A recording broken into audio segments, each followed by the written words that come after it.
3 ప్రాంతీయ పార్టీలు ఉన్నప్పటికీ 2 ప్రాంతీయ పార్టీల మధ్య ప్రధాన పోటీ ఉన్నప్పటికీ కూడా 3 పార్టీలు ఆ కాంపౌండ్ లోనే ఉన్నాయి, బీజేపీ కాంపౌండ్ లోనే ఉన్నాయి. కాబట్టి ఫ్రంట్ డోర్ లో ఎవరున్నారు, బ్యాక్ డోర్ లో ఎవరున్నారు అన్నదే గొడవ. కర్ణాటక వాళ్ళ కంట్రోల్లోనే ఉంది. అలాగే తెలంగాణలో కూడా పరిస్థితి వాళ్ళకి అనుకూలంగానే ఉంది, వాళ్ళ కంట్రోల్లోనే వస్తున్నారు, వాళ్ళ కంట్రోల్ ఉంది. ఇప్పుడు ఇక్కడ ఉన్నటువంటిది కాంగ్రెస్ ప్రభుత్వమే అయినప్పటికీ కూడా కాంగ్రెస్ పార్టీలో ఫ్రాంచైజీ ధోరణి మొదలైంది. వైఎస్ రాజశేఖర రెడ్డి దగ్గర నుంచి మొదలైంది. కాబట్టి ఇప్పుడు రేవంత్ రెడ్డి గారి ఫ్రాంచైజీలో కాంగ్రెస్ పార్టీ ప్రభుత్వం నడుస్తోంది. ఇప్పుడు ఈ ప్రభుత్వం మీద కూడా వాళ్ళ కంట్రోల్ ఉంది.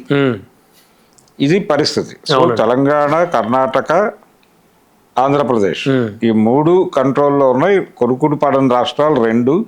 సౌత్ మీద బీజేపీ ఎక్కువ ఫోకస్ పెట్టడానికి కారణం ఏంటంటే గతంలో కాంగ్రెస్ పార్టీకి ఎప్పుడైనా నార్త్ లో ఇబ్బంది అయినప్పుడు సౌతే ఆదుకుంటూ వచ్చింది. సో ఇది అనుభవం. ఇందిరాగాంధీ గారికి ఎమర్జెన్సీ తర్వాత కూడా ఆవిడకి టోటల్ సౌత్ లో వ్యతిరేకత వచ్చింది, కానీ నార్త్ బలంగా సౌత్ మొత్తం దెబ్బకొట్టింది. ఆ రోజున జనతా పార్టీకి అనుకూలంగా వెళ్ళింది.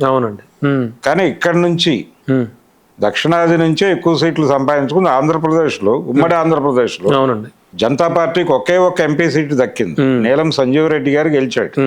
మిగిలిన వాళ్ళు అందరూ ఓడిపోయారు. మొత్తం కాంగ్రెస్ పార్టీ స్వీప్ చేసింది. అందుకని సౌత్ అనేది ఒక బ్యాకప్ గా ఉండేది మొదటి నుంచి కాంగ్రెస్ కి. అందుకని దీన్ని పెట్టుకోవాలి. నార్త్ గొడవ వేరు, అంటే నార్త్ ఇబ్బంది పెట్టిన సౌత్ బ్యాకప్ గా ఉంటుంది ఖచ్చితంగా అనేది వాళ్ళ వ్యూహం.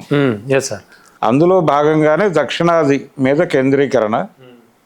ఈ దక్షిణాదిలో కొరుకుడు పడని రాష్ట్రాలు ఈ 2, తమిళనాడు, కేరళ. ఈ తమిళనాడు, కేరళని కంట్రోల్లోకి తీసుకోవటానికి వాళ్ళు చేస్తున్నటువంటి ప్రయత్నంలో భాగమే ఇప్పుడు జరుగుతున్నటువంటి సనాతనం టూర్ కూడా అనుకోవాల్సి వస్తుంది. నిజంగానే ఆయన కేవలం టెంపుల్స్ మాత్రమే చూసి, దైవాన్ని చూసి దండం పెట్టుకుని వెళ్ళిపోతే ఓకే, అది ఆయన పర్సనల్ టూర్ అవుతుంది. కానీ దానికి ఒక ప్రచారం నడుస్తోంది. ఈ ప్రచారం ఊరికనే నడవదు. అదే ఇప్పుడు డిస్కషన్ పాయింట్. ఈ ప్రచారంలో ఆయన రకరకాల విషయాలు మాట్లాడతారని కూడా ఒక స్పెక్యులేషన్ నడుస్తోంది. ఈ స్పెక్యులేషన్ వాంటెడ్ గానే ప్లాంట్ చేసి ఉండొచ్చు.